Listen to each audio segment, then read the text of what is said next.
Hi, folks. Welcome back. Here we are with Philosophy 110. I'm your instructor, Victor Fabiana Bundesguerra, and I'm a little sick today. So I'm gonna take it nice and easy. Apologies if I'm not as animated. But with that said, let's go ahead and push through. We don't have too many slides. We're gonna be talking about the attributes of God today, and this is, I believe, the Peterson piece, which is a short 1,000 word philosophy one. Well, again, we're in our unit of metaphysics. We're talking about God. Obviously, we're in metaphysics now. Uh, let's go ahead and start off. So again, we're going to talk about the Peterson piece, the concept of God, divine attributes. In particular, we're going to be considering what they call, or what in philosophy we call, the omni-God, where they're omnipotent, omniscient, and omnibenevolent. If you don't know what those mean, don't worry. And in particular, we're going to be considering if there's any sort of problem that arises from having those three components. But with that said, let's go ahead and begin. This is what Peterson looks like. That's her right there in the University of North Carolina making her presentation. Let's keep going.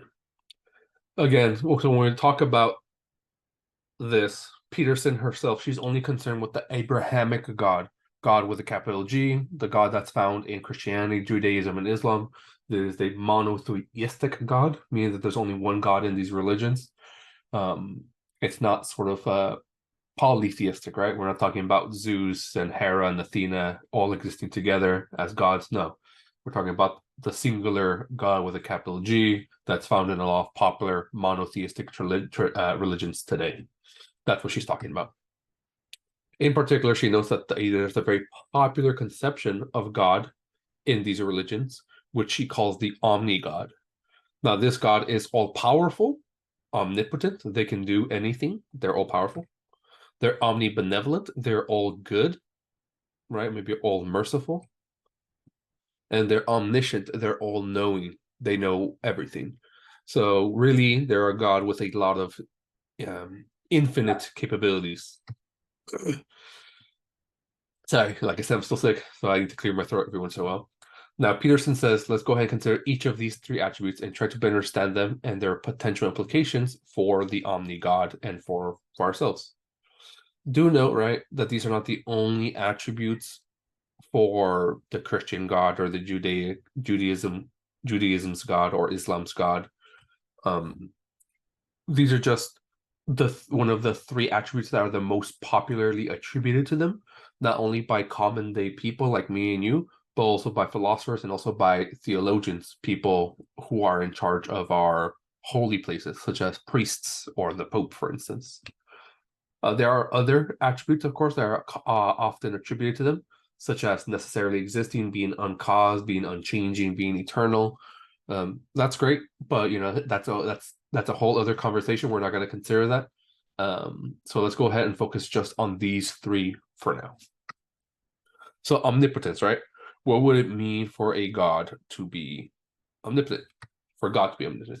So St. Augustine, right? Here's a picture of St. Augustine, a very important theologian in the Middle Ages. St. Augustine suggested that omnipotence means that God can do anything that God wills to do. So if you will it, if God wills it, it happens. But this is not very helpful, though. It just makes us ask, well, what would God will? What can God will? Right? Can God will, importantly, what is logically impossible? Can God will it so that 2 + 2 = 5? Or can God will it so that there's the existence of round squares? Now, these are logical impossibilities. They're logical absurdities. 2 + 2 logically has to equal 4. And the existence of round squares is logically impossible. Now, for 2 + 2 = 5, you might think, well, maybe there's an evil demon, like Descartes says, that's making us think incorrectly. But the idea of round squares does seem to just be a logical contradiction. And I'm not sure where the inference could go wrong there with a demon. Maybe you can tell me. So many philosophers would argue that God is limited by the constraints of logic. But this might seem like a problem for God, because if you truly want your God to be all powerful, well, if God is limited by logic, they can't make round squares, then it seems that logic, in some sense, might be stronger or stronger force than God. and therefore omnipotence doesn't seem truly omnipotent. Let's look past logical impossibility for a second. And as we're going to see later on with Hick is also going to talk about logical impossibility, and he has a certain solution for it. There still exists this quite classical paradox. So Ibn Rushd, also known as Averroes, asked whether God's omnipotence would allow God to create a stone so heavy God could not lift it. The paradox is kind of this: if God can create such a stone, then God lacks the power to lift it, and so therefore is not omnipotent. But if God cannot create the stone, then God is not omnipotent, since it is something God cannot do. So it seems that this is a contradiction. Pause right here and sort of stop and think, what do you think about this contradiction? Chances are that a lot of you folks, as I'm talking to you, are religious, and a lot of you folks do believe in the omni God, the omnipotent God. But this is a very classical problem. How would you go about to solve it? Is it solvable? Take a moment, think about it. Okay. Well, one might argue that the stone itself is a logical contradiction, being implicitly described as liftable and non-liftable. 1 second.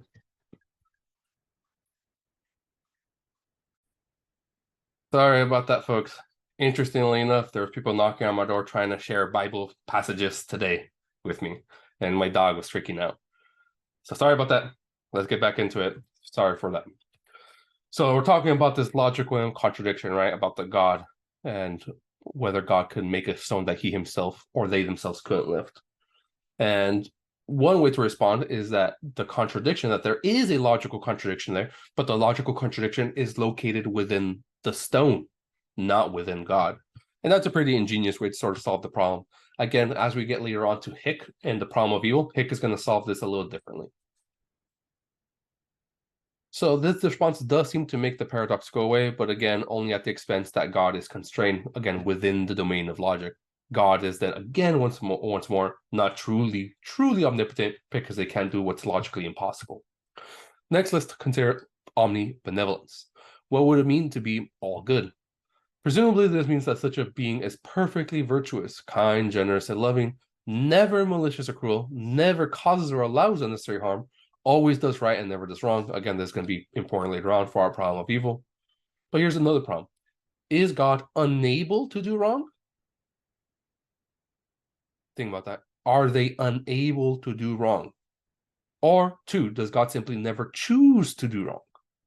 Because again, we're saying they're all good, but what does that mean? That they literally can't do wrong? Let's suppose one, that they can't do wrong. Well, is this truly goodness? Suppose, let's take the case of Alex. Alex is kind and generous because she thinks it is the right thing to do and actively seeks to be this way, even when tempted to do otherwise. Blair, however, is kind and generous because he literally cannot be any other way. Blair couldn't do wrong even if he wanted to. Who is the better person here? The person who overcomes temptation? Or the person who is kind of like a robot and just does the good thing because they have no choice? It's worth noting, right? You can also consider this in terms of like bravery, right? Who's the braver person? The person who never feels any fear, or the person who overcomes fear and does the brave thing anyways? Again, you can consider it with bravery, you can consider it with goodness. Also, if God is omnipotent, why is God incapable of doing wrong? So it might seem that the right answer is two, that God simply never chooses to do wrong, although they could. In this case, we implicitly mean that God and goodness are two separate things, right? God always chooses to do good, but could choose to do wrong, because again, they're omnipotent. In which case, the wrong action is not right because God simply did it. In which case, God does not determine the good. In which case, there's morality outside of God's mandates, outside of God's rules. Because again, God could choose to do wrong, so therefore God and goodness are separate things. Again, this would just mean that God is not necessary for goodness to logically exist. There are some potential limit implications here, not so much metaphysical implications, but kind of ethical implications, right? Humans can be good without God. Goodness and morality might be in equal power, or maybe even stronger than God. And if it is stronger or more important than God, why would we need God in the picture to even be moral beings, to be ethical beings? Let's consider this last one. Omniscience. What does it mean to be omniscient? Again, it means to be all-knowing. this is going to have a lot of problems for the discussion of free will. Let's consider the future. If, for example, if God knows everything, God knows that we will submit your term paper 4 minutes before the deadline, that seems to rule out the possibility that you are free to turn it in earlier, because again, they know that you're going to do that. For a fact, they're omniscient. But if they know that, for a fact, they're omniscient, you're not able to do differently. If God knows all, including the future, this seems to imply some type of theological determinism. So how do we sort of respond here? Again, this has a lot of implications for the sort of the free will debate, right? Again, we could go with incompatibilism. We could say that free will is not compatible with God's omniscience. Which do we choose then, God's omniscience, or do we say that we have free will? Does God know everything and know the future, or do we have free will? Or we could go with compatibilism, say that our free will is compatible with God's omniscience, but then we're going to have to get into some type of really weird story about how that comes about. Do we change the way we understand omniscience or free will, perhaps? Does God maybe have a plan and they know this plan for certain, but we can veer off this plan? In which case, what good is even this plan to be if they really are omniscient? We have to tell some type of story here. And of course, we have the problem of evil, which we're going to get into with Hick. Things just get more complicated when we combine these attributes. Omnipotence and omniscience combined with complete benevolence seem to entail the absence of unnecessary and undeserved suffering. Unnecessary and undeserved suffering, however, do seem to exist. So here's an example. A lightning strikes a tree, causing it to fall on the deer in the forest. The deer is pinned by the tree, alone and afraid. The deer dies an excruciatingly slow death over many days. How do we explain this type of suffering? We can find a way to explain its necessity, but for whom and what would this type of suffering be necessary? Maybe for the dirt and the worms to eat it? But why would it need to suffer so much? Why couldn't it have just died more quickly and then the worms eat it then? It seems that it would have gotten the same result.